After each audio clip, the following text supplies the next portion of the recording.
Hello, welcome to another Musing On video. So as fate would decide, it turns out I want to do another album releases episode. So this is 2004, and as with all these Musing On videos, there's an origin story. So for this one, yesterday or the evening before I'm now shooting this,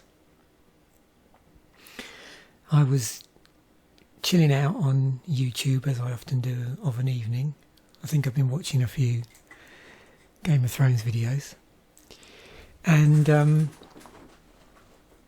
somehow, and I'm not sure it happened, I got suggested, I ended up going down a Lamb of God rabbit hole. I'm not quite sure how, but I ended up on this really cool video, which I'll track down again and include a link for in the description, which was Mark Morton, one of the guitarists from Lamb of God, if you're not familiar with Lamb of God, talking about or ranking Lamb of God releases in order of his least to most favourite.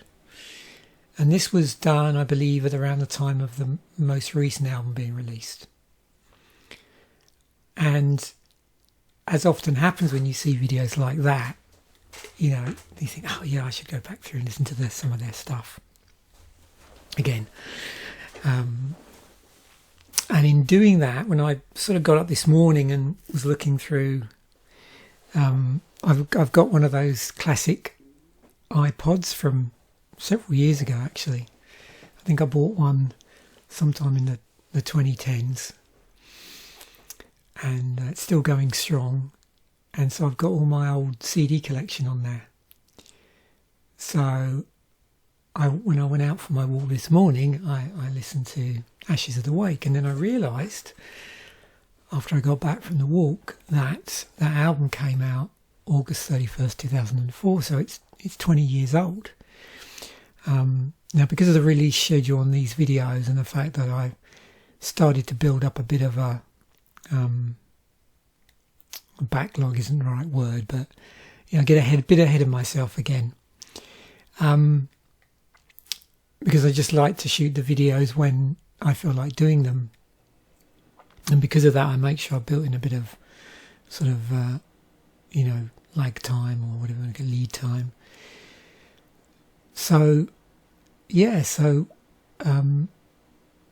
probably this video will go out slightly after the August the 31st, probably definitely the first week in September you'll see this.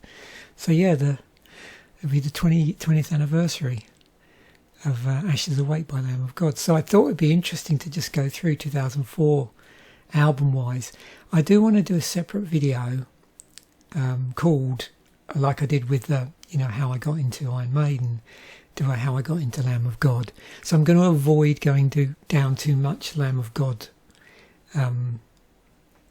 rabbit holes in this video, and just more look at albums from that year. I'm going to look at a few films as well, because as you know with these, I don't do much prep for these, because I like to see what comes up. But I did want to check out what films I saw that year, because I seem to remember that year I went to the cinema a lot, and yeah, I was right, I did. So I'll just quickly go through the box office statistics in the States, actually, because I was looking at the UK ones, and then I realised there are a lot more films in the box office statistics for the US in terms of films that I saw than films I saw that made the sort of weekly #1 spot in the UK. So yeah, that's just when I'm doing it. Even though at that point I was still living in the UK. Yeah, so Ashes of the Wake, August 2004, preceded by As the Palaces Burn. I don't want to, like I said, I don't want to do it too much, but it's not going to hurt to go back in time a little bit. So yeah, New American Gospel was their first album. As the Palaces Burn 2003, 2004, we had Ashes of the Wake, Philadelphia 2005, and then Sacrament 2006. So this album, and as I've said, I'll do a proper episode about me getting into Lamb of God. But what I will say is I bought this album after the fact. So I bought this sometime around the time I bought Sacrament. But there's a whole story around that. Like I said, I won't go into it at this point. Awesome album. I love the quote in here. It says, he praised Blythe's vocals, saying, "They became Lamb of God's threshold of pain conduit." Yeah, it's Laid to Rest is on here. Now you've got something to die for. Omerta, I think that's how you pronounce it, not sure. Blood of the Scribe, yeah. Awesome, end to end. This actually wasn't, when I watched the video, interesting enough, this wasn't his favourite album. It's actually an earlier one. And like I said, I'll include the link and you can see, I won't spoil it. Pretty interesting the way he organised it, although yeah, I can see why. It was good because he explained exactly why, and his rationale, and saying, you know, I'm sorting this by album as a whole, not by how good the tracks are, or whether there's, you know, some of our most favourite tracks on the album. It's the totality of the albums. So yeah, very interesting video to watch, and I'll include a link. Fun factoid, Laid to Rest was used, I think, on the opening track to Metal Headbanger's Journey, I'm pretty sure, pretty early on. They get interviewed very early on in that, I think. Yeah. So, I'll just take a detour to the films. So yeah, Lord of the Rings: Return of the King, that came out actually the end of the year, 2003, but was still riding high in the box office. So I saw that about 3 times probably at least. And it was interesting. I just eyeballed the list here and thought, yeah, I was definitely having a year of Sunday morning cinema. So at that point in the UK, I really got into going to the cinema. And what I discovered was if I went really early on a Sunday morning, before a certain time, I can't remember what the cut-off was, it was like just ridiculously cheap. And it was so cheap, it was actually worthwhile me paying to get in them rather than buying one of those like monthly cinema, because I came close to buying a monthly like cinema pass, which I think was at that point about £10 to £12 a month. And I think to go on a Sunday morning was like £2 or something silly. So, and I was only ever going like 4 times a week every Sunday morning. It was a time in my life when I was sort of working for myself. Yeah, so, and I was pretty busy, I seem to remember, in 2004.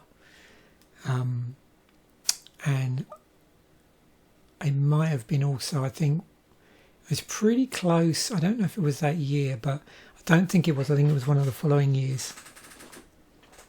So either the tail end of 2004 or into 2005, where I did a film studies course for a while on a Wednesday morning or something like that as well. So I was pretty heavily into watching films.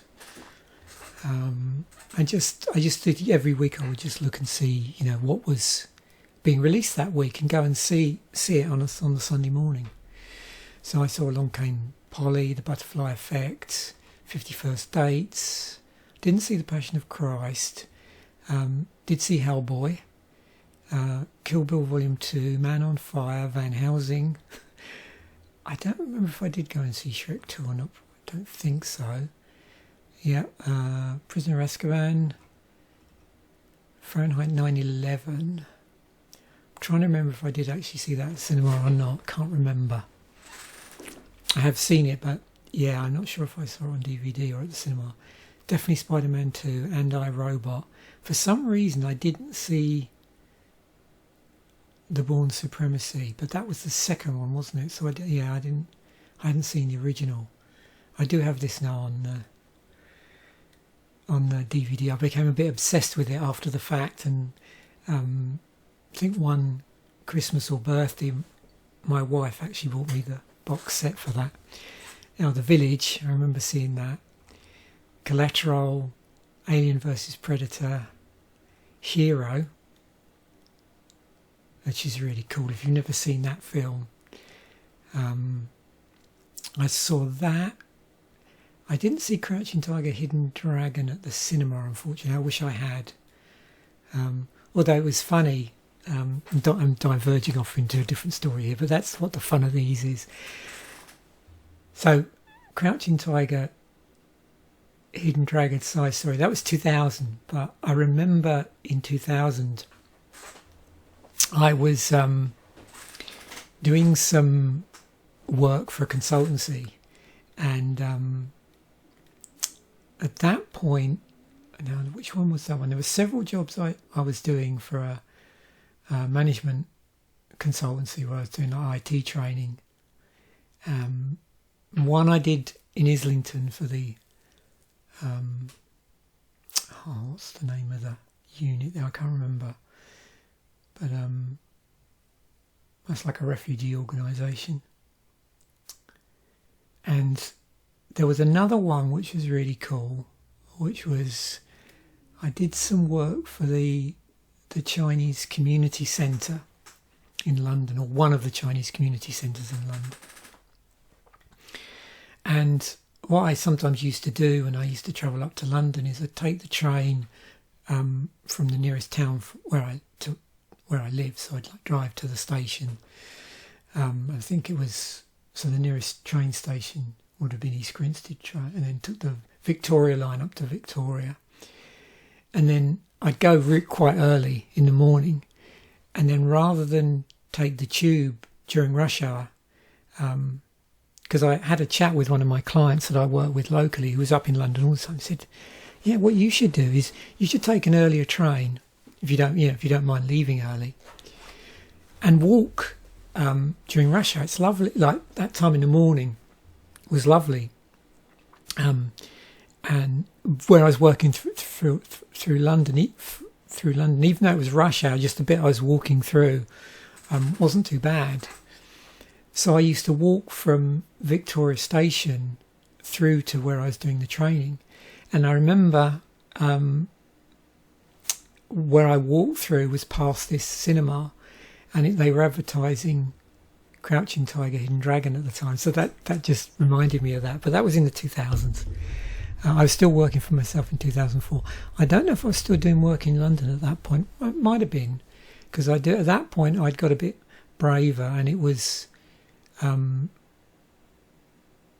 trying to remember. It must have been pre the congestion charge, or wherever I wasn't part of the congestion charge.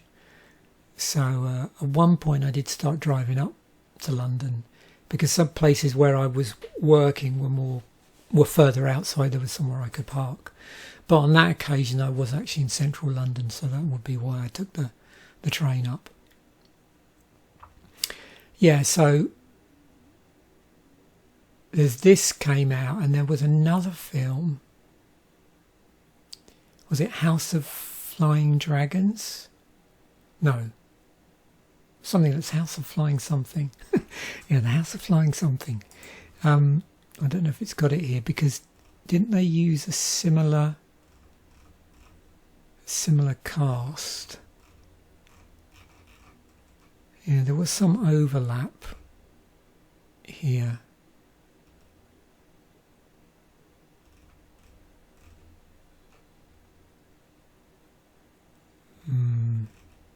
I think it's going to mention it. Yeah, anyway, I better get back on track here, and because I'm going down a film rabbit hole now instead of a music rabbit hole. Yeah, so anyway, comment section if you can remember the name of the film. It's House of Flying Daggers, that's it. Yeah, House of Flying Daggers. Beautiful cinematography in that. There's some opening scene. Well, both of these, the colours are amazing. Now, see, after I've done this video, I want to go and watch all three of these: Crouching Tiger, Hidden Dragon, Hero, and House of Flying Daggers. Yeah, Oh, I'm going to have to do that now. Stop the video. No. Resident Evil Apocalypse. I think I saw this. Not sure. I'd seen the other ones. And then, yeah, nothing after that. Anyway, I just thought I'd mention that because it puts it on an interesting popular culture timeline. So what I'm going to do here, let me get rid of that actually. I'm just going to scroll down and I'm going to sort of select certain ones and then we'll go through in a bit more detail. Some of these are albums that I became aware of a lot later, but some is ones I listened to at the time. And other ones are just ones I've got general questions about if anybody else was into it, because it wasn't really something I was listening to at the time. So I'm going to just pick that up, pick up on that one, because I want to have a look at the Crystal Method, the band I got into a little bit later. Same with the Air album, Talkie Walkie. Okay. What's the Coral album there? I wasn't really listening to them at that point.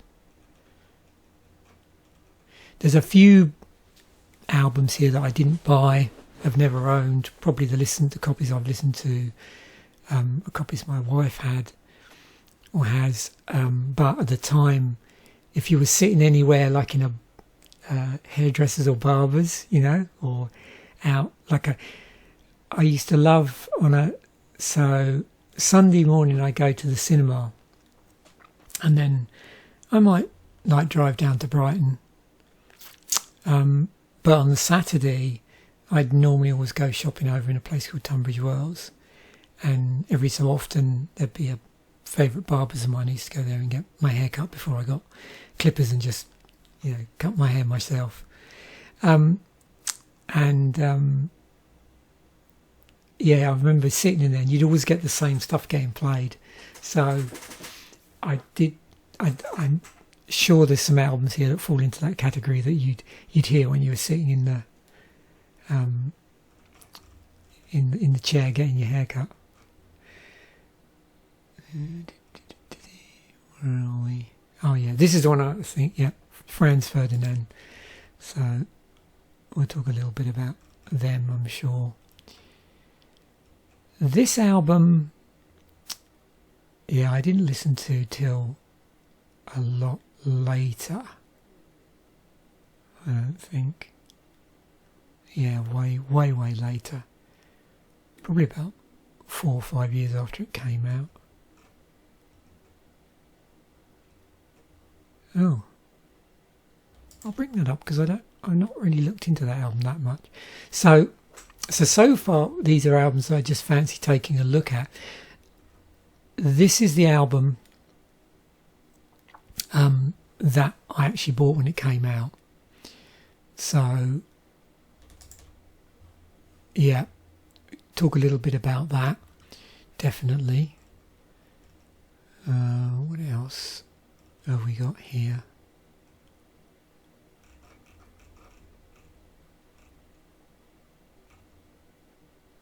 There's 3-4 albums from 2004 which I can definitely remember buying when they came out.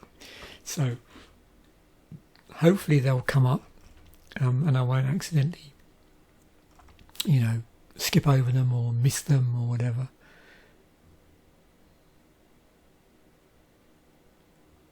This is really interesting. I wasn't really listening to Max Richter at the time. My favourite album by him is it called Sleep, I think. But I didn't get into him until a lot later. So I probably won't talk about that much.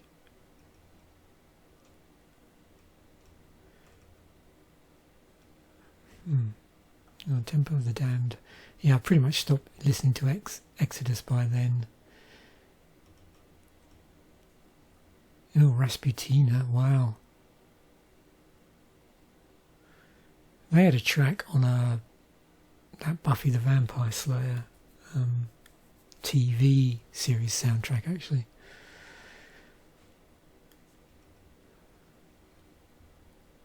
Oh, You Are Here by UFO. So that was the first album with Vinnie Moore, but I must admit, as much as I was into UFO for the for Schenker, during Schenker and Paul Chapman period, and actually prior to that, actually, when they were a space rock band, I've never really kept up to date with their releases beyond, I suppose, what Atomic Tommy, what was that album? I'm trying to remember. Whenever I saw them, sometime in the 80s. Yeah, it shows you how out of date I am with them. But I didn't really keep up to date with Vinnie Moore being in the band.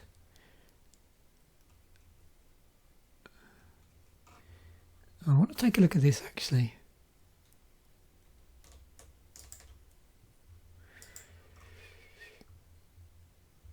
I think that was the one I listened to the first time the other day.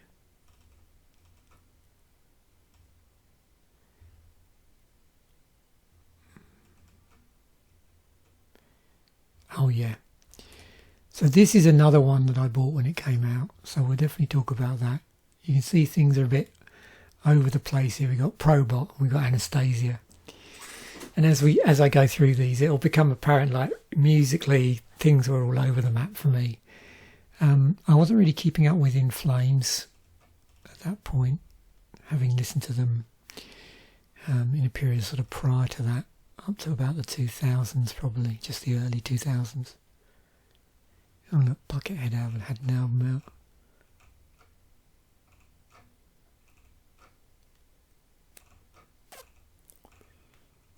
Just going to scroll back quick.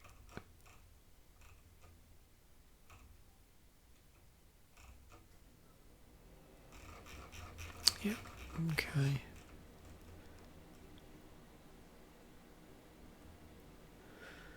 Yeah, I've never really listened to Modest Mouse, funnily enough. Wasn't Johnny Marr in the band for a while, I think? Seem to remember. Oh, of Montreal. Recognised them, but didn't really listen to them much until about the 2010s, I don't think.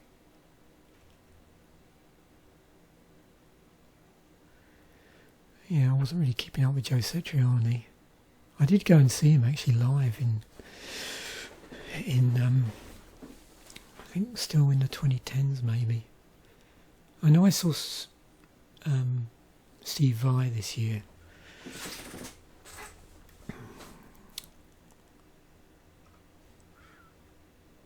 Where were we with that? Oh, okay, yeah. Okay. There's Franz Ferdinand.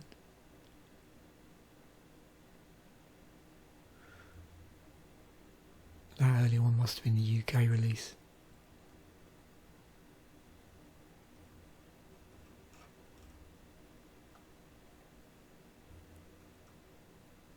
Wow. Okay, so things are pretty slim pickings at the moment.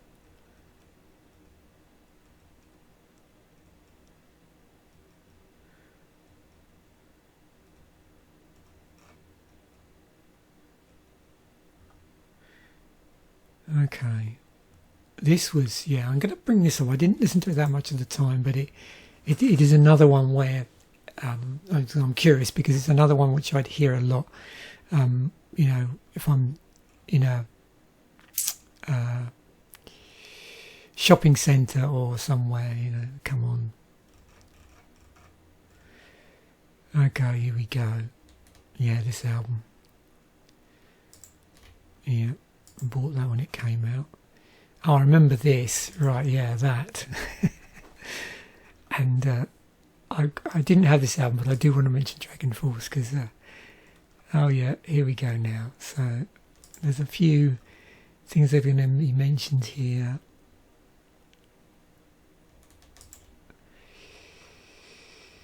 There was a sort of musical back, so it's like anything. There's some albums I remember because they're just a general musical backdrop, and there's stuff that I did actually buy, and then there's stuff that I got into after the fact.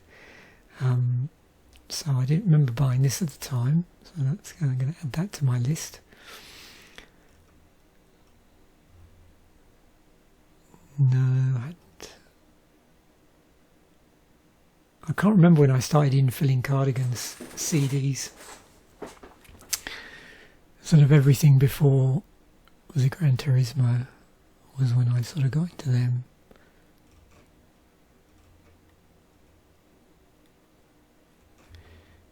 That's an interesting album. Yeah, I just didn't get into Nightwish at all for some reason. But I do know there was another album out this year in that sort of, what would you call it, like orchestral epic metal genre.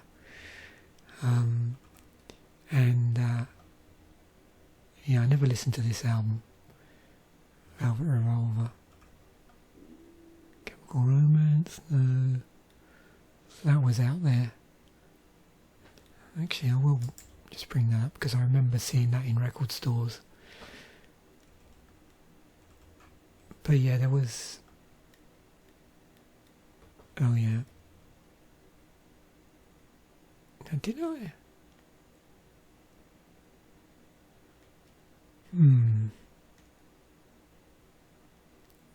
Yeah, I own Disclaimer on the first one. Oh yeah, this. Yeah. Wow, yeah, there's quite a few sort of... Well, we'll see how it's classified, but yeah, there's a number of like alternative rock. What was it? Was that considered to be like a new wave revival? Yeah, so there's stuff out that year that falls into that category. So I remember buying that when it came out.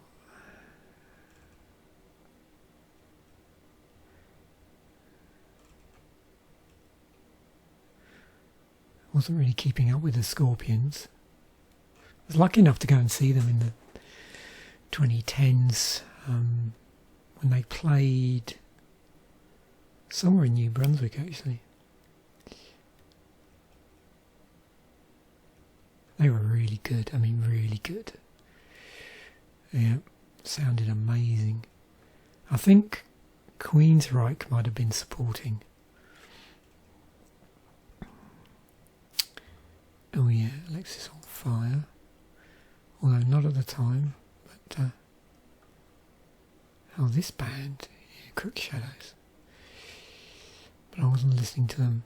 I only became aware of them a lot later.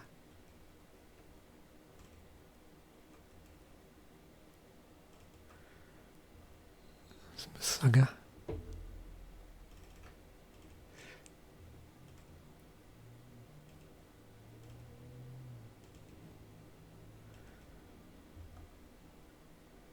Yeah, I don't recognise that Kitty album at all.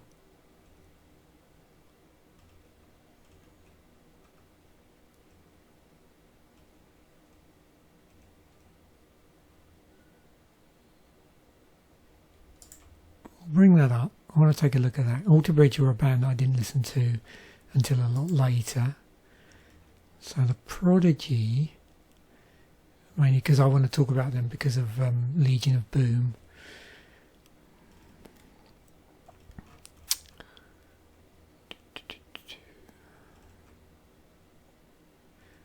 So we should see in a moment, just putting this on a timeline.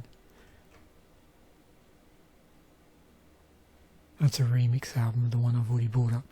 Oh wow, yeah, the Libertines. There's Ashes of the Wake. Mastodon.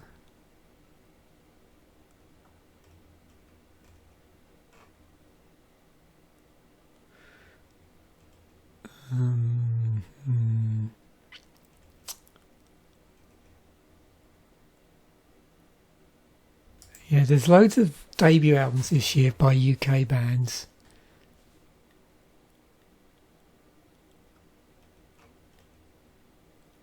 Well, that's the way it felt anyway at the time. I say loads. What, 2 or 3? Yeah, this was a big album at the time.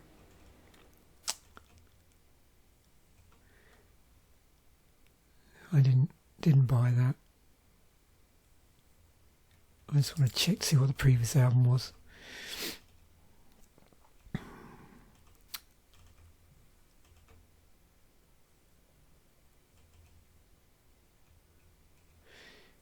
That was what I was looking for. Shadows Fall. So there's a pattern here that we're gonna, I'm gonna just muse over. Yeah, this I bought when it. No, that I didn't buy when it came out actually. Wow. Okay. But I did get into them a little bit later. I was trying to work out. Yeah, time-wise, it seemed a bit weird.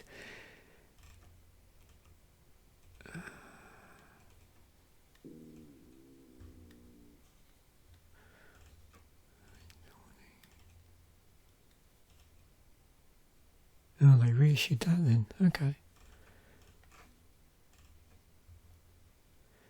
Then we got Bobby Moss.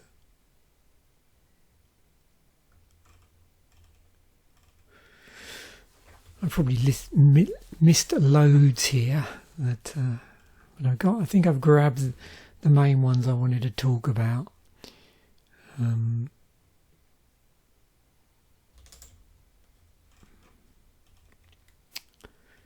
But there is one in particular here that I must try not to miss.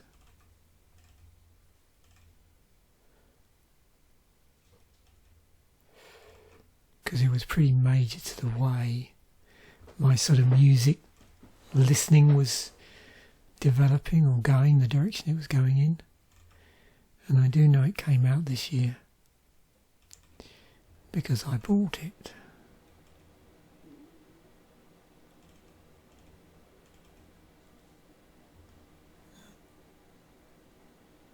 It was an EP by Dark Range.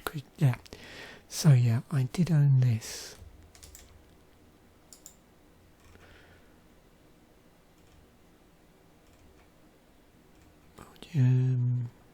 Creed, Greatest Hits. Where Are You?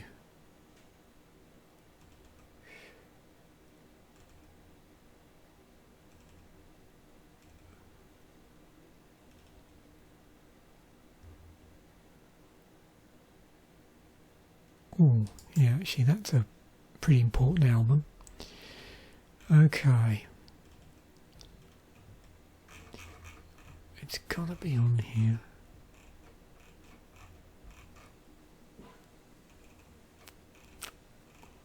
I thought it was towards the end of the year.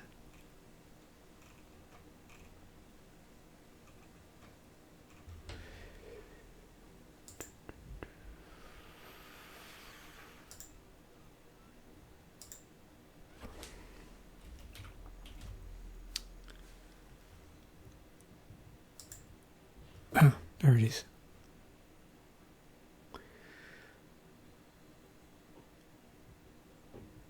Twenty-ninth of June. Okay, so it's slightly out of order, but I'll bring it up here. Okay, yeah, because so this, I can't even remember how I. So a lot of the heavier albums that I bought this year in 2004. Or as a result of being reviewed in Terrorizer magazine. I don't think I bought many albums after the fact that year because I think, as I mentioned, they always do like an end of year best of that normally comes out the first issue of 2000, in this case first issue of 2005.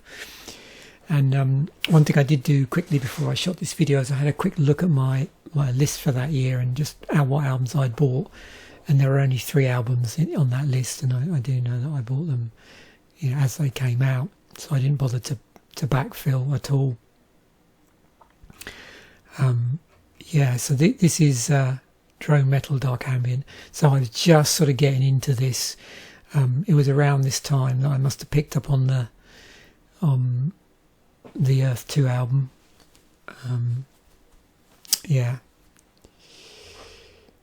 So.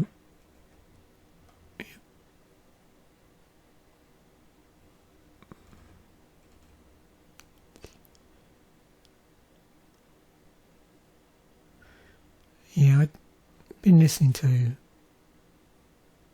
a bit of Godflesh before then, and Nadja, but I think a little bit later.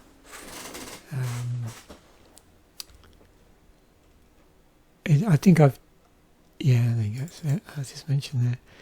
I think I'd mentioned this story before. Is that and it was a bit of a while after this, and I was I'd already been listening to some drone, off the back of this album. 2004, we were in a really interesting point as well, because streaming for me didn't really happen big until 2009. I was a really early adopter with things like Spotify, which had been released in Europe, and also Deezer. But I don't know if anybody remembers, there was that interesting period between file sharing through Napster, which I never really got into because I was still big into having the physical artifact. But there was a weird period between when that all sort of got clamped down on, and then just MP3s appearing all over the internet, just on file sharing sites generally, and just the internet was awash with MP3 files. And there were even like search engines dedicated. There was a service called Screamer. I can't remember when it came out, but you could use it to like just search for MP3s of albums and all sorts of things. And so for me, like 2004 into 2008, I suppose, 2008, 2009, although I was still buying physical albums, and certainly I did a lot of I think I've mentioned I bought a lot of stuff, older albums on Amazon, because people were getting rid of their CD collections. So I got some real good deals and did lots of sort of infilling in that between period, between 2004 to 2008-9, where I got hold of a lot of like back catalogue of bands that I got into. So that's the sort of backdrop that's going on in terms of music discovery during this period. I'm driving around a lot, listening to the radio, so that's why there's a sort of lot of pop sensibilities in there. But then also, I'm sort of avidly devouring Terrorizer, and actually sort of strategically buying stuff as it comes out, rather than waiting till the end of the year and then going through and sort of buying stuff after the fact. But this was one album that I bought when it came out. I wanted to bring this up because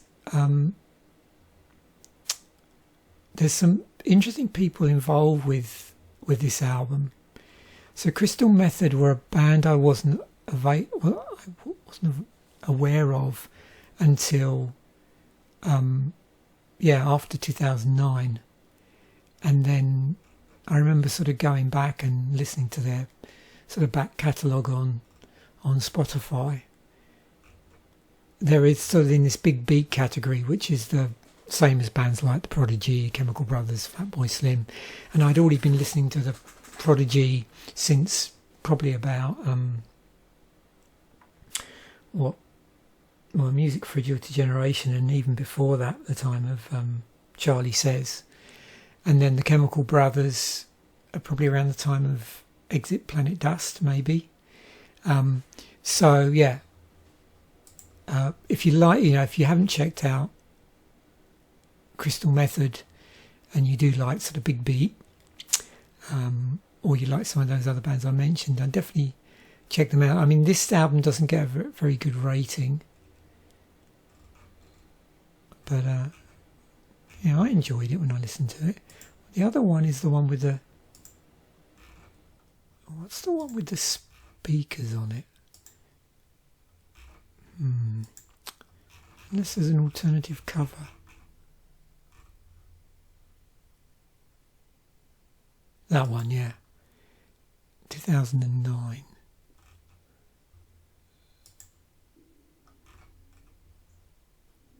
Yeah, so check them out. Does this get good ratings? Not particularly. Oh, reach more charts. Okay. Yeah. Yeah, so I think I listened to this first sometime after 2009, and then, you know, listened back one album, I think. Yeah, Air I just skipped over completely, really. I didn't get into them until the late 2000s, and I just I'm trying to remember the name of the album with that has the remixes on, because I've listened to Moon Safari.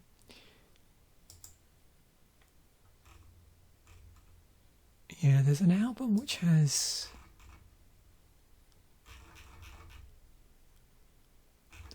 is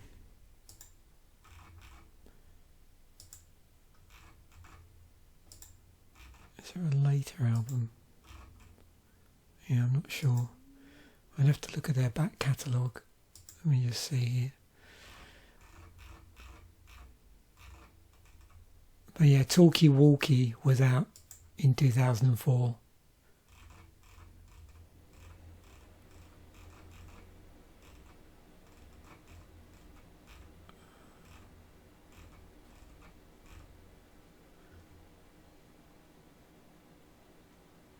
Why? That's really interesting.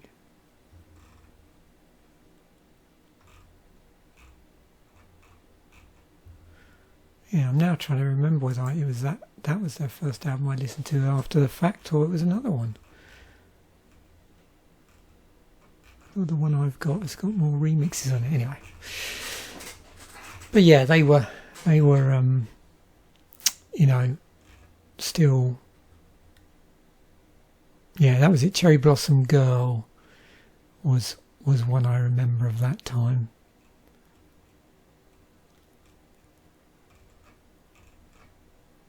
Yeah, I suppose they'd really sort of peaked by then, hadn't they? Yeah, Franz Ferdinand. So this got played a lot. I never owned a copy. But yeah, I probably ended up hearing all of the album. Take Me Out. That was a big hit. And yeah, whenever I went into the barbers to get my hair cut, this would always be playing. Yeah, I got like 5 singles off of that album. Scottish rock band. Yeah. Classic. Found Power. Okay, yep. So this was this one-off supergroup with Dimebag, Vinnie Paul Abbott, and who else was in it? So Patrick Latchman. Now Patrick Latchman's interesting because so here he was the vocalist for Damage Plan. That's why I wanted to bring this up, because I never listened to this album, but I was aware that he was involved as a vocalist, and he'd also played for Halford as well.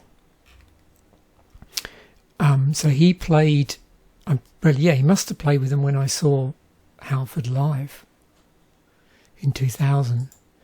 So he was on, and there he goes, one of the guitarists.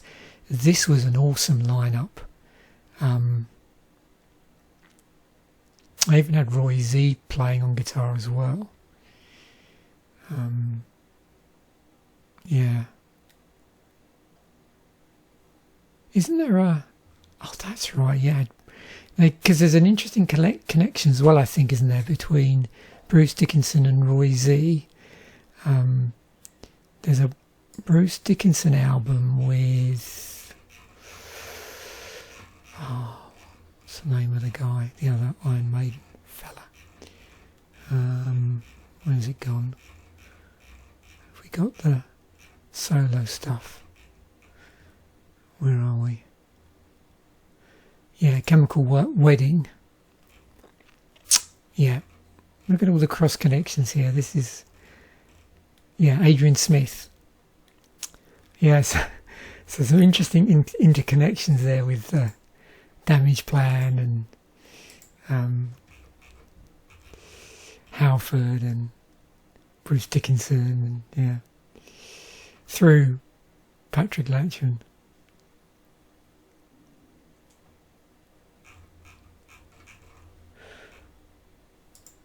Yeah, so this album here. So this one, if you're not familiar with it, this is a side project of Dave Grohl. Yeah, so he got to play with all his sort of, I suppose, you know, childhood heroes or musical heroes. Yeah, cult musicians of the past.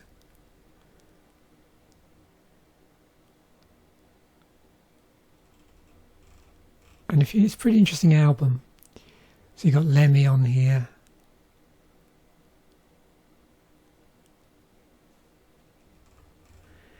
Yeah, so Kronos from Venom, Max Cavalera, Lemmy, Mike Dean, Kirk Breck of DRI, Lee Dorian,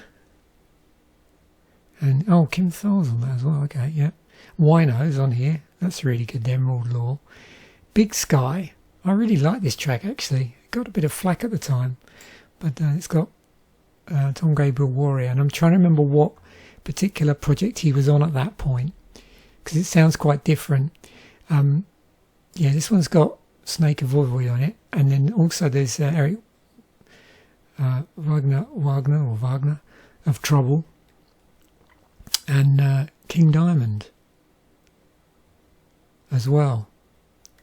So it's interesting, there's quite a few like doomy, you know, like I said, Lee Dorian Cathedral, Wino from St. Vitus and the Obsessed, and Eric Wagner of Trouble. So yeah, there's a lot of people you associate with doom metal on here. Yeah.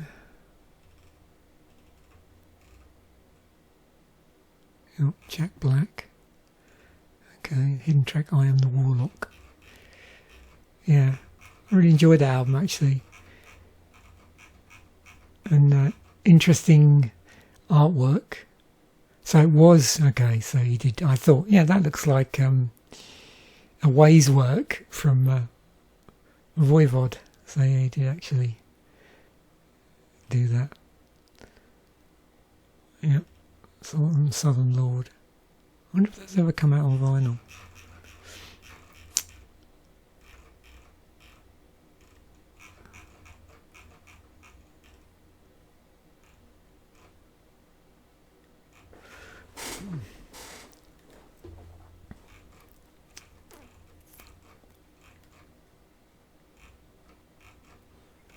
I thought there was something I was going to look up, and now of course I don't remember what I was going to check. Oh yeah, this. I wanted to see at that point what he was working on.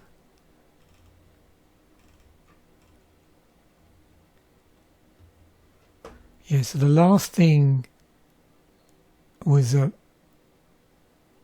Napoleon's Son, which was a industrial metal one. Yeah, okay.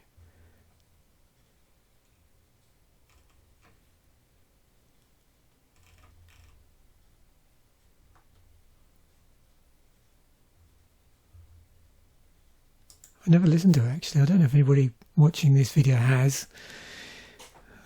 Yeah. And then there was the Dark Fortress album. I'm not sure what his... Oh yeah, he was guest vocalist on that. I know there was some connection because I remember him mentioning about it. I saw some interview with him. And then there's all the Triptychon stuff. Yeah. Yeah, big fan of Celtic Frost and, you know, his work generally actually. Okay.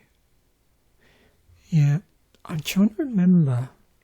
I didn't listen to this album at the time, but I need to listen to this properly. I think I gave it one listen through. But yeah, definitely fancy giving that a listen.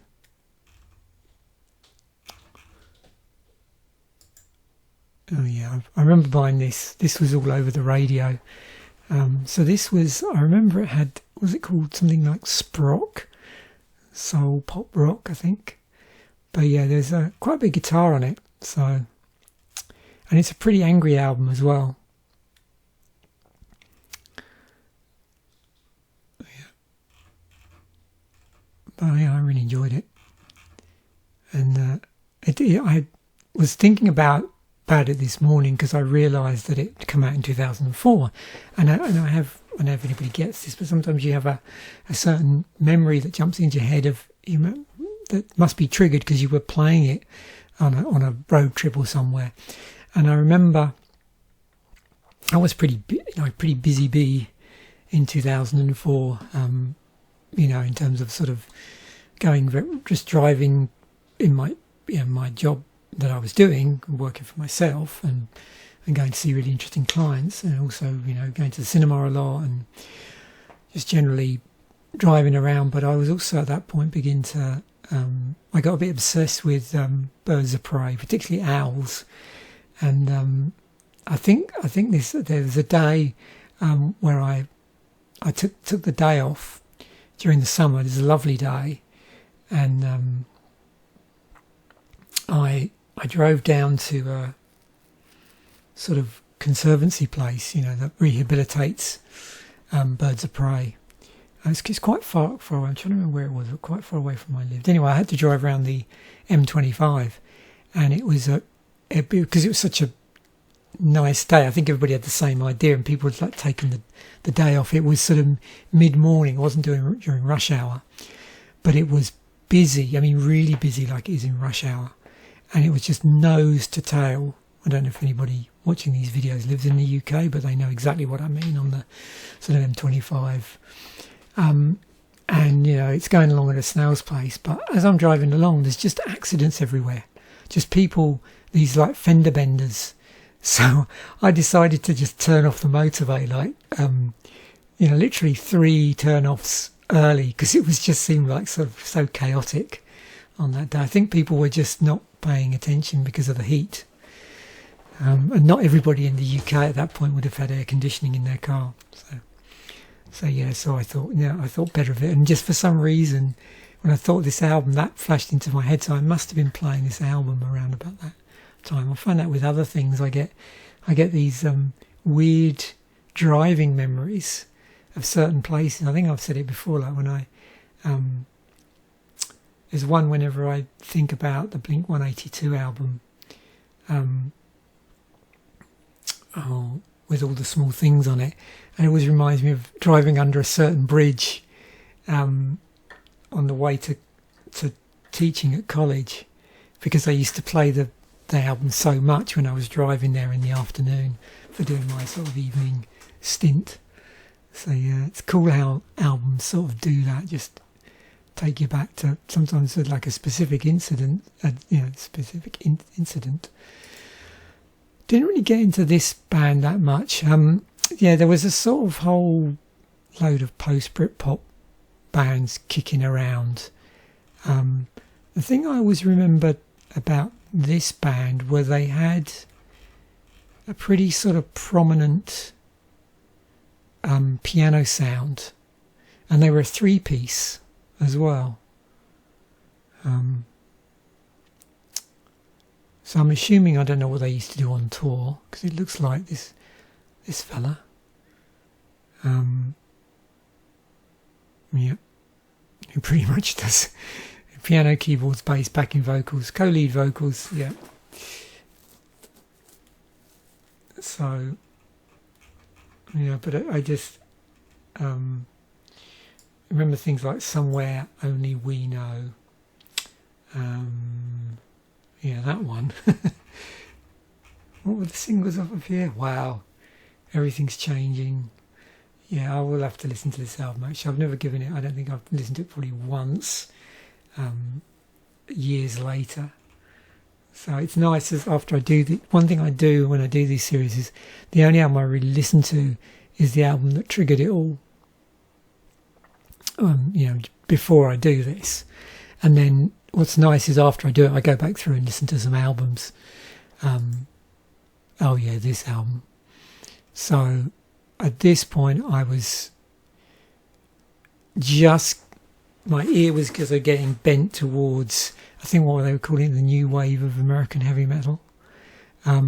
So there were a number of sort of metalcore bands and bands like Lamb of God, and when I get to do my how I got into Lamb of God episode, I'll explain a little bit more about that's the whole background to that. But there are a number of bands that I either hadn't listened to quite at this point, Lamb of God being a case in point, because like I said, it was a later album when I first really gave them a proper listen. But there was stuff in the background, like there was I think I said the Lamb of God track off of Headbanger's Journey, and then bands like Kill Switch Engage as well.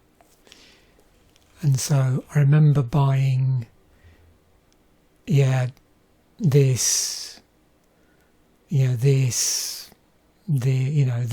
and the what was the first album? Oh, Kill Switch Engage. Yeah, I'm trying to remember if I did buy that as well. Probably. Yeah, I did quite a bit of infilling. What was the one after Daylight Dies? Oh, the self-titled one. Yeah, but this has got, Rose of Sharon on it. End of Heartache.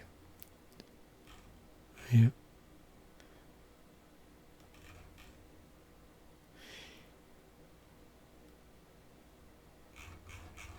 Oh yeah, I remember that well. So yeah, I bought that in 2004. This I bought, so this was a weird thing. So what happened was, and I've got to get the timing on this, so 2004, I'm trying to think. So yeah, Demolition comes out in 2001, and then so that's with Ripper Owens, and Rob Halford rejoins the band. And what happens is that there's a weird period where the band released like a remasters box thing, which I've also got, with remastered albums in it, and then you could buy the albums to go in it. So I actually ended up buying all of the albums because I didn't own any of the albums on CDs. All the Judas Priest albums I owned were on vinyl and a few cassettes. So yeah, I was in quite a good position when that nice sort of box set came out, which you could go out and buy the remasters, and then I just bought the remasters.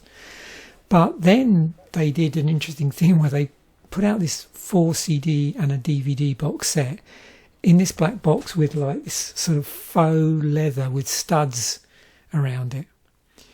And so I picked that up from somewhere. But I'm having a hard time remembering. Maybe I just bought it online. But I'm sure there was something else weird in that they'd also released another compilation just before that. When did Angel of Retribution come out? 2005. Okay, so that was the first one where he'd rejoined prior. Yeah, so this makes a lot of sense. So I'm assuming like when he rejoined, I don't know if it was planned anyway, but they release. Let's have a look at the Judas Priest timeline actually. So now I'm curious. I completely forgot this had come out in 2004. Interesting. Hardback media book.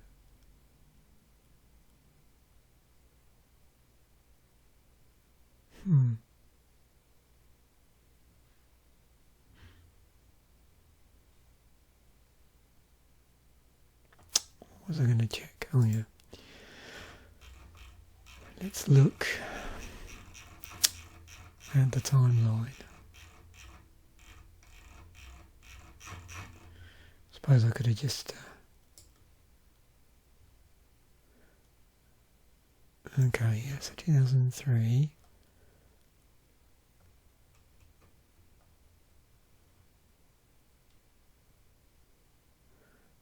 When you last seen the okay.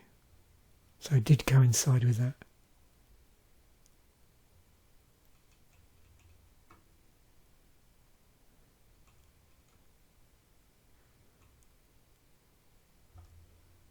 And they did that in 93. So yeah, sometime just before this, and like I said, it doesn't. It's interesting. I don't know if they even mention it in the product list because I don't know how the sort of the box collection set fits in.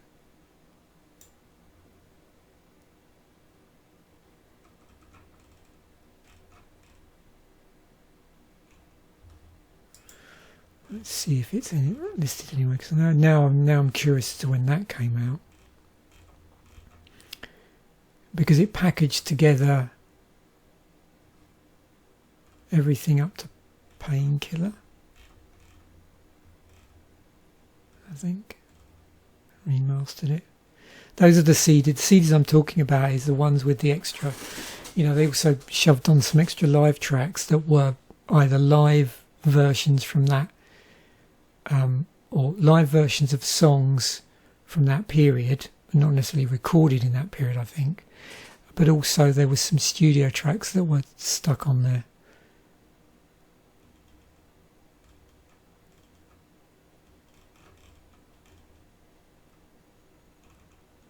I need to do a complete albums collection.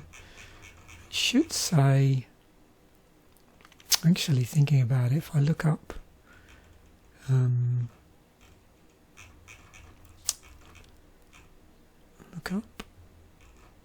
one of these, Painkiller. Normally they list all the reissues. Wow, that was as early as 2001 then. Okay. So yeah, that came out in 2001. The bonus track one. Okay. So it was quite a big gap then. I don't think Jugulator was included in there. No, it wasn't. Yeah, it was basically all the albums. Rob Halford era, but actually before he rejoined the band. So, this album. So the reason why I brought this, I didn't listen to it at the time, but I had a client of mine who was just obsessed with this Through the Fire and Flames. And every time I went round there, he'd go, "Have you heard this Dragon Force track?" Yeah, you played it to me last time I was here. Well, let's listen to it again. While I was fixing his computer, he would play this album. He couldn't believe that the speed. Now I went to see them sometime, I think maybe 2006, maybe. I can't remember. I think they were supporting Machine Head, possibly. They played Brixton Academy support, and I did actually see them then. But I did actually have Valley of the Dam, and I think I had this album as well, but not this one. But it always makes me smile when I see this band, because I just remember him and just being obsessed with that track. So I've lost track of how many times I've seen that. So I wasn't into this band at the time, but we did get to go and see them in 2009. It was one of the last gigs I went to when I was still in the UK.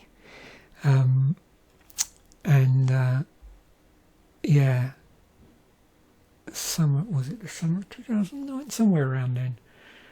I think. Yeah, it was. No, it was probably closer to September maybe. And let me just see. Yeah, so From Afar. Yeah, had just come out, and they were touring the UK. And by then I had Spotify, so I was able to go through and listen to all their earlier stuff.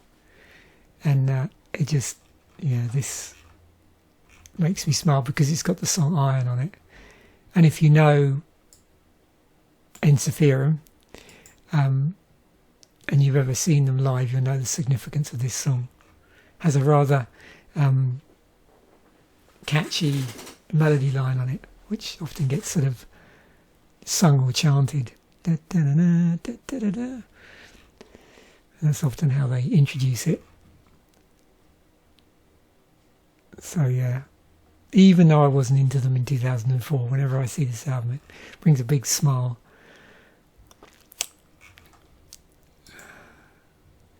Yeah, so both of these albums, okay, so that's an EP. So what was the first one called? Yeah, Original Pirate Material. So 2002, and then 2004, and yeah, this was all over the airways. Particularly the track Dry Your Eyes. Yeah.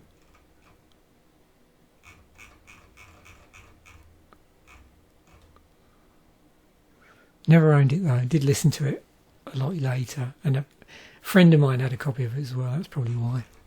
So when I used to go and visit them, they probably play that quite a bit.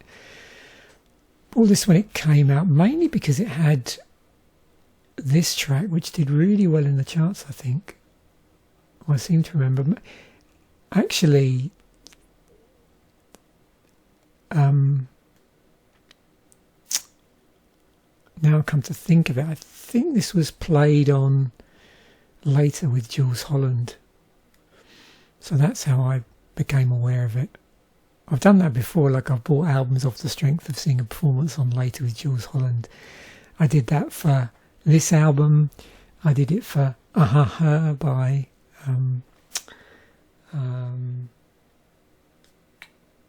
PJ Harvey, and also the Outside album by Bowie, all through just seeing them perform on there. And it's really funny, I think every single one, I don't really enjoy the whole album that much. But there's those tracks I just really enjoy, like the PJ Harvey track, which I can't remember what they played on there. Shame, I think it is. It's Faithless. They're, again, I think I've mentioned this band before. There's a tie-in with Dido, who I believe is related to what's the name of the fella?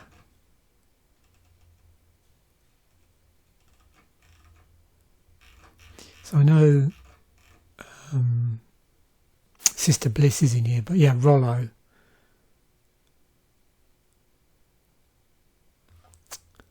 And the one I think, well, the one that I was most familiar with is, Insomnia. But yeah, check it out. It's a good album. Again, like I said, I didn't really get into them until probably the late 2010s, even though I was aware of the track Insomnia, because it's got a real classic drop on it. But yeah, if you like sort of trip hop, trance, check them out. I never really got into My Chemical Romance. I remember them just being huge at the time. So sort of in parallel, so in the UK, when you've got the sort of new wave of American heavy metal kicking off, and just becoming aware of it. There was a sort of string of these like rock emo bands as well that were doing quite well, and My Chemical Romance were sort of in with that whole thing. I was trying to think of a few other bands that were from that period actually that I would have lumped in with them, that were sort of riding high and getting featured a lot in magazines like Kerrang and stuff like that. Yeah, so this was huge. So, yeah, post-punk revival. That's what I was trying to think of the name of it, yeah. So there was a big post-punk revival at that time as well. So you had like this, in terms of what I was being exposed to, you know, we had the new wave of American heavy metalcore thing, and then, you know, the sort of emo thing, and then the sort of post-punk alternative rock thing going on, and quite a few bands are, you know, high profile. But yeah, this is a awesome album. Love this album. Yeah, definitely bought that when it came out. Another one that I was bombarded with at the Barbers.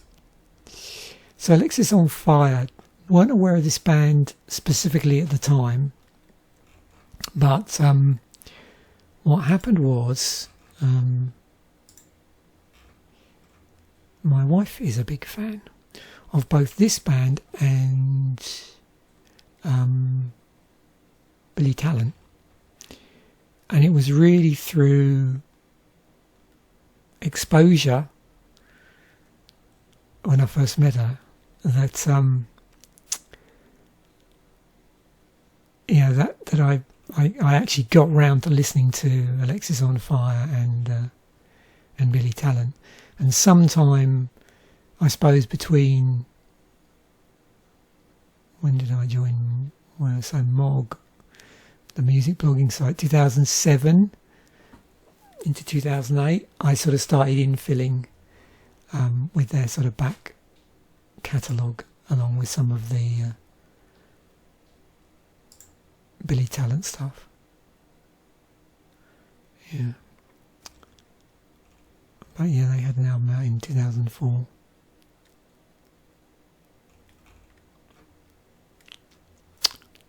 Yeah, so there's like these, again, you got a lot of post-something bands kicking around in the 2004s who were sort of on the ascendancy, I suppose. Yeah, Alter Bridge, another band I didn't listen to until a lot later. I'd heard them mentioned a lot, and then it wasn't really until into the 2010s that I checked out Blackbird and then started listening to other stuff.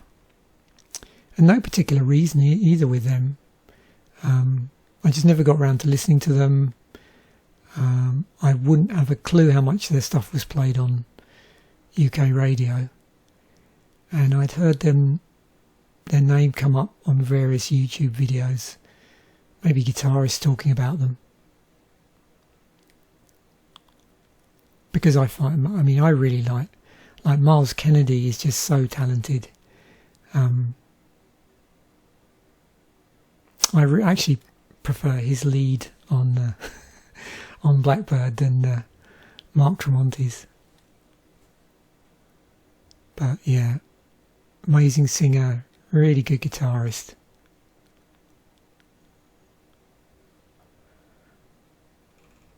But yeah, not really aware of them that much in 2004. Oh, only released when the lead singer does not play guitar. Okay. Yeah, I brought this up because I lost track a little bit with Prodigy in 2004, so I was interested in what was on here. I didn't really start listening to them again until the following album. I think this has got Spitfire on it. So, yeah, there was... So what was prior to this? Didn't they have some remix albums? Yeah, Fat of the Land 97. And they don't release this until 2004.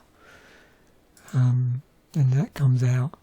Yeah, and then this. So then I did hear this because this said "Take Me to the Hospital" and "Omen" on it.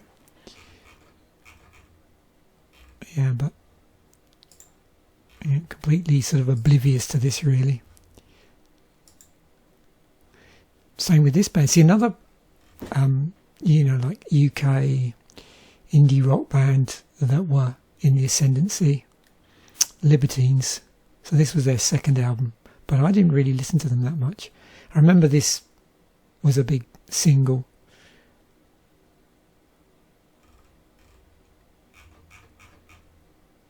I only really listened to a lot of them when there was I can't remember the YouTube channel. I'll try and remember to include a link. There's a really good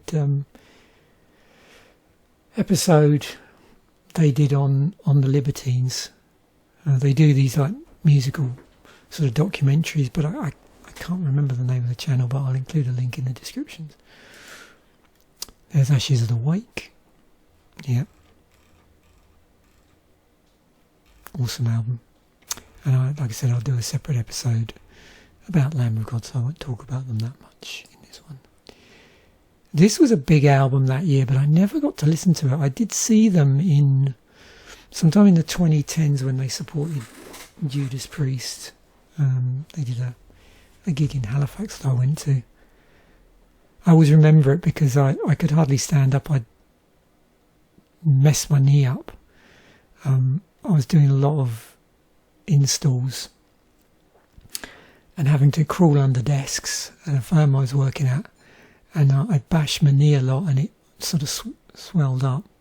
I think I'd slipped over in the food court about a week earlier, and that probably didn't help, and I had like a delayed reaction when I'd landed on my knee. And I just remember it's one of the few, so we were down in the bottom area, which was seated, but it was everybody standing up. I had to keep sitting down periodically because my knee hurt so much. But yeah, that's the thing I remember of that. I don't remember much, unfortunately, of Mastodon because I was in so much pain.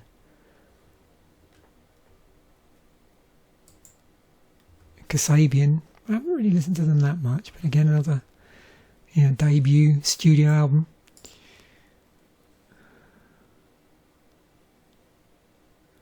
Yeah, it's interesting at that time. There's a really interesting group of UK and UK bands that were in that alternative rock groove, but came in from slightly different areas and had different influences as well. So it made really interesting sort of fertile and grounds, and that they didn't all sound the same. But yeah, they were all sort of riding high. So yeah, good year for rock in the UK charts.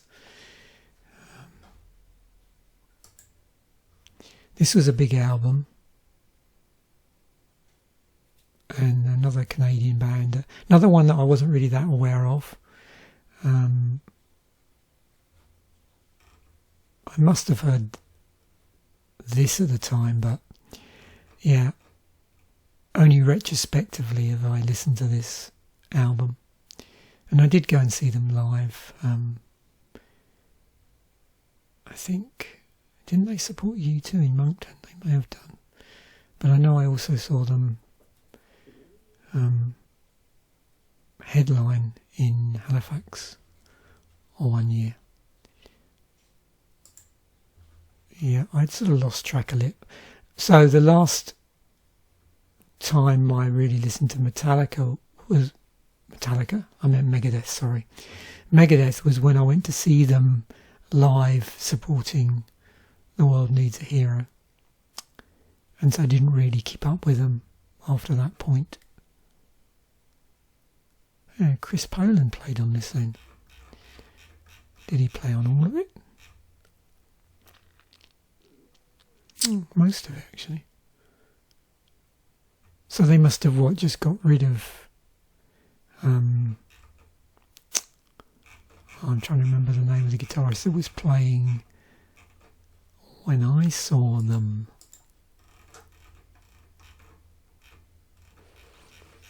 What's his name? That's it. Alpitrelli. Yeah, they're really good. I think I mentioned on a previous episode actually that that's one of the best sounding concerts I've been to. Yeah, it calls Shadows Fall. I should look through it. I can't remember if I've seen this band live or not. I don't know if I have. So there's another band sort of lumped in with that new wave of American heavy metal movement, I think, who was sort of doing well at that time in the ascendancy. Yep, so there was a lot of metalcore bands, and metalcore is really an interesting genre because I find it, if you look at the timeline of it, it's just changed so much because there's just so many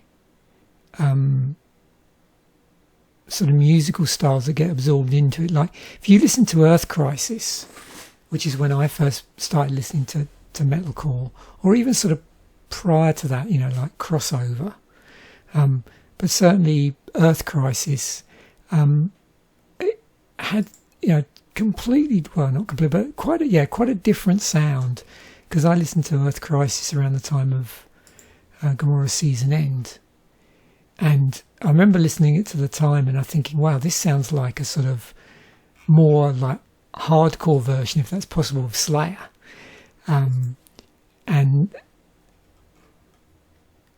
it very much was actually metallic hardcore. What I've found, it seems to be over the years, is that it's got more, in some ways, like melodic, but it's absorbed a whole load of stuff. So yeah, you get the fact that bands were getting sort of heavily inspired by melodic death metal was coming in. Then you got stuff like electronica getting absorbed in as well, and people doing sort of clever things with breakdowns. But it seems to be it's quite like a broad church, because you see bands being mentioned like Converge, and they're pretty, to me, like down the real sort of brutal end of the scale.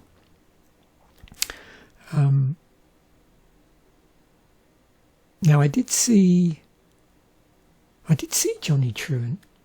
Yeah, I saw Johnny Truant in 2008 supporting Cancer Bats down in Brighton with a band called Hexes. I know that because I've got the poster, limited edition poster, on my wall.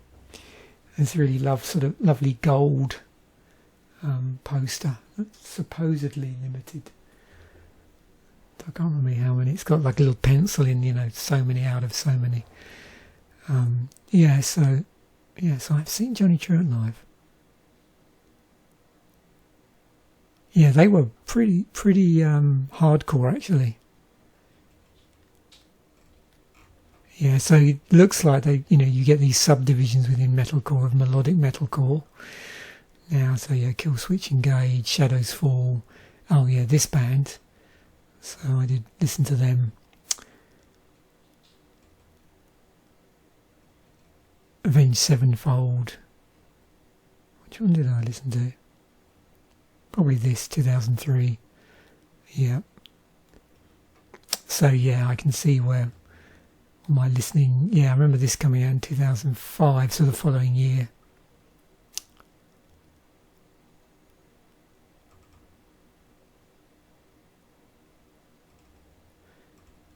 Oh yeah. So yeah, and then electronic core. So there's electronic stuff getting absorbed in.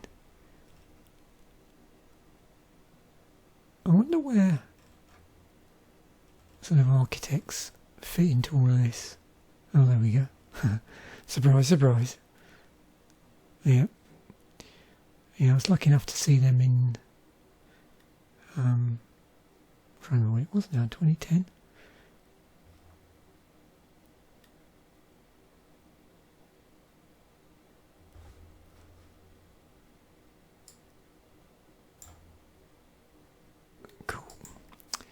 Oh yeah, 3 Inches of Blood. Didn't get into them until a lot later, 2007. But yeah, another Canadian band. Yeah, it's a little bit later, but this album came out in 2004, so I bought this after the fact.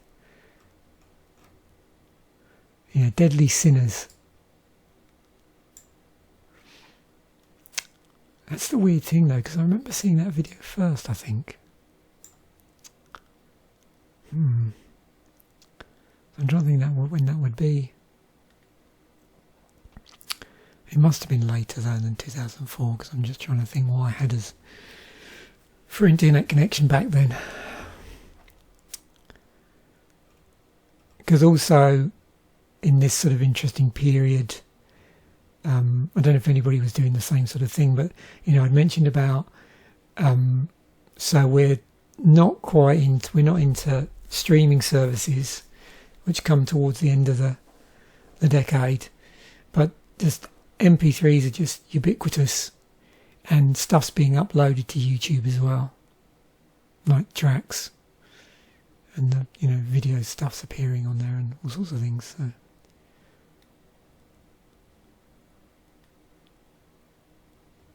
Yeah, but it was probably around this time there was also a resurgence in sort of, power metal, what would you call it, like classic heavy metal.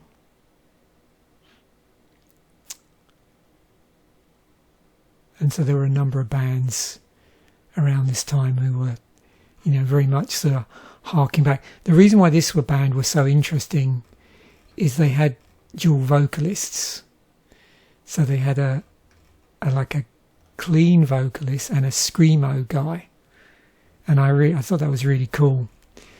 At the time, I hadn't really heard anything like that. So that was an interesting sort of crossover sound, Yeah. So again, you've seen it. We've had a lot of post some things. So now we're into post metal. I know this is a well-respected album. I've never really listened to that much ISIS. I've listened to similar, like sludge bands and post-metal bands. And one of them is on the tip of my tongue. And I'm trying to think of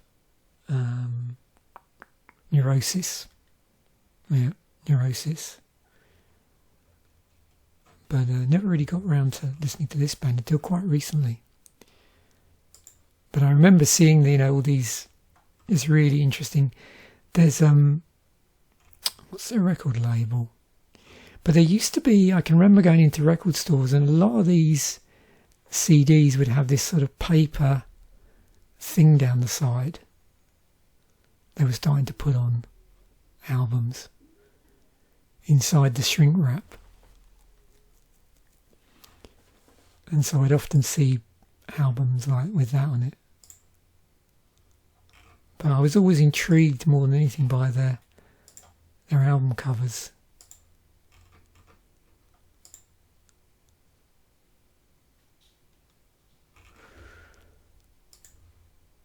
Yeah, I bought this when it came out. So I'd got into them as a result of... although, interestingly, look, see, there's a delay on this, so... I didn't actually get to listen to this until 2005, because that's when it was released in the UK, and I certainly didn't get it on import. But, yeah, so technically, I don't think I listened to this when it came out.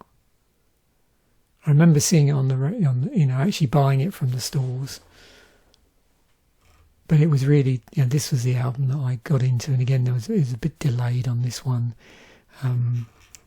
Was it the sleeper hit, which was Mother Earth, which was played a lot on MTV, and so that's how I discovered that band.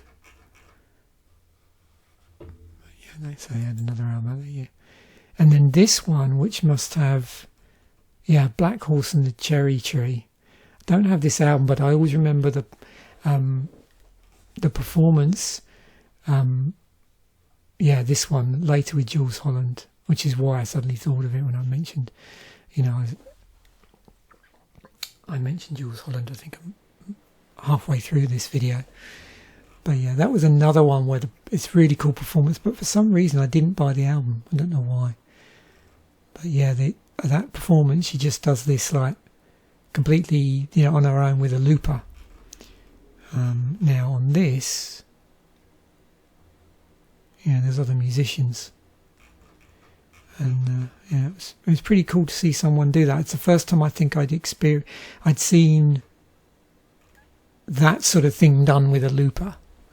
In terms of the other stuff she was recording on it, at least I can remember anyway. I mean, there may have been stuff where people have been using loopers and I didn't realise. But the first time I'd seen someone actually use it in a performance to that degree. So yeah, see if we can check out that later with Jules Holland performance. If I remember, I'll put it in the section. Cool. So that was it. That was fun. It's good as well, because after doing these episodes, my brain feels a lot lighter. Because I don't look any of this up, I'm sort of racking my brains before. I'm getting a bit excited, and then it actually wears me out. I nearly didn't shoot this video because I'd sort of worn myself out thinking about, it'd be really cool to talk about 2004, but trying to avoid looking up the albums before I came in and did it. But yeah, this is what started all my remembering, is just thinking about this album being out. And even though I didn't listen to it that year, the fact that it is the 20th anniversary of this album. So thanks once again for watching. Bye for now, and I will catch you in a future video.